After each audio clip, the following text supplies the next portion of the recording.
रूही लौट रही है जापान से, लेकिन अकेली नहीं। साथ है उसका बेटा दक्ष और एक रहस्य जो अब तक छुपा हुआ था। कृष की बदतमीजियां अब हद पार कर चुकी हैं।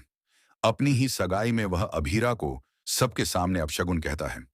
दादी सा उठकर कृष को एक जोरदार थप्पड़ मारती है और कहती हैं, जो मेरी बहू की इज्जत नहीं कर सकता, वो इस घर का दामाद नहीं बन सकता। सगाई वहीं तोड़ दी जाती है। अभीरा एक बार फिर टूट जाती है। लोग उसे ताने मारते हैं कि न मां बन सकी, न पत्नी, न बहू। तभी होता है बड़ा धमाका। भूखी लौट आई है।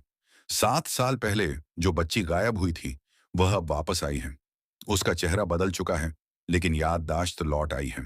वह सिर्फ एक बात दोहरा रही है, मुझे मेरी मम्मा अभीरा के पास जाना है। अरमान इस बात को छुपा रहा है, क्योंकि पुखी की वापसी से उसके सारे झूठ सामने आ जाएंगे। असल में अरमान को पुखी 7 साल पहले ही मिल चुकी थी, लेकिन उसने अभीरा से सब छुपा लिया। अब कहानी में एंट्री होती है डॉ युवराज की, जो असल में पुखी का संरक्षक है। उसी ने पुखी को बचाया, पहचान छुपाई और उसे सुरक्षित रखा। वह अब कोर्ट में गवाही देगा कि अरमान ने ही पुखी को चुराया। इसी बीच एक डीएनए रिपोर्ट सामने आती है। उसमें लिखा होता है कि पुखी की असली मां कोई और नहीं, बल्कि रूही है।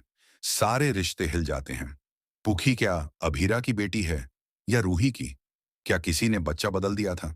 तभी आता है अनिरुद्ध। वह अरमान का वकील बनकर आता है, लेकिन असल में वह अभीरा का पहला प्यार है। वह दावा करता है कि पुखी उसकी और अभीरा की बेटी है। एक हादसे की रात का नतीजा। अभीरा टूट जाती है।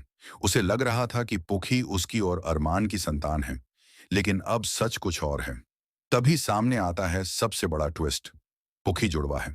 7 साल पहले जन्मी जुड़वा बच्चियों में से एक को अरमान ने रख लिया और दूसरी को बेच दिया। वह दूसरी बच्ची है कुकी, जिसे सब मरा हुआ मानते थे। वह अब भी जिंदा है, लेकिन वह एक डार्क माफिया गैंग के कब्जे में है, जिसका सरगना है अरमान का सौतेला भाई विक्रम। विक्रम ने यह साजिश रची थी ताकि अभीरा की बेटियों को अलग किया जा सके और उसका जीवन बर्बाद हो जाए। रूही और अभीरा मिलकर कुकी को ढूंढने जाती हैं, लेकिन कुकी उन्हें पहचानने से इनकार कर देती है, क्योंकि उसे पाला है एक औरत ने, और वह औरत कोई और नहीं, बल्कि अक्षरा है, अभीरा की मां, जो मरी हुई मानी जा रही थी। अक्षरा जिंदा है और वह सालों से इंटरनेशनल बच्चा तस्करी रैकेट को खत्म करने का मिशन चला रही थी। अब कहानी पूरी तरह बदल चुकी है। मां, बेटियां, बहनें सब एक ही लड़ाई में हैं। रिश्तों की सच्चाई, प्यार की ताकत और इंसाफ की जंग अब साथ साथ चल रही है।